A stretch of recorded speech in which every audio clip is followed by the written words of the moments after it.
And so, we are getting ready para sa atong first immunization ni Jalay. And hi, maayong adlaw. Dali, 49 days na siya last Wednesday, November 5, 2025. Anak. Opo, right. Welcome. Anak. Hi. Wala.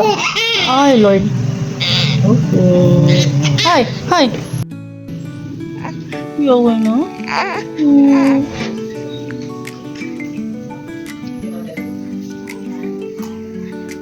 So, di ba kung pwede lang siya dili ipaminize, kay Loy kayo sila, pero kabalumanta na kailangan na silang lawas and for their immune system. Bale, tulo iyang na-receive na vaccine today, 2 ka injection, and 1 ka oral. Daging pagkabot sa balay is, nagpainom dayon to sa'yo paracetamol, and nag-cold compress ko, kaso lang, isakitan siya every time ibutang na ko ang ice. So, nag-stop ko ana, and ginamonitor na ko iyahang temperature kay basin og mugtaas. 38.1 lang naman sad ang pinakataas niya nga kalimtura. And pagkaugma is baba naman. And salamat sa among tita Cheche kay naka-improvise in town og buhat og cold compress. Unya magtabi sa mi ani, balikan ni na tayo is padulog na siya matulog.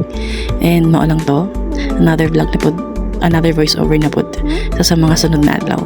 Salamat sa pagtanaw. Always remember na padayon nagamping bahalag kapoy. Char lang. Ano naman? Ganina nga, wala akong nag-video, dili ka mag-nagstorya ka. Kaya nga nag-video si mama, wala na ka nagstorya. Oo. Ano man natong kilay? Oo. Nakurot na natong kilay diha. Ano man di ay?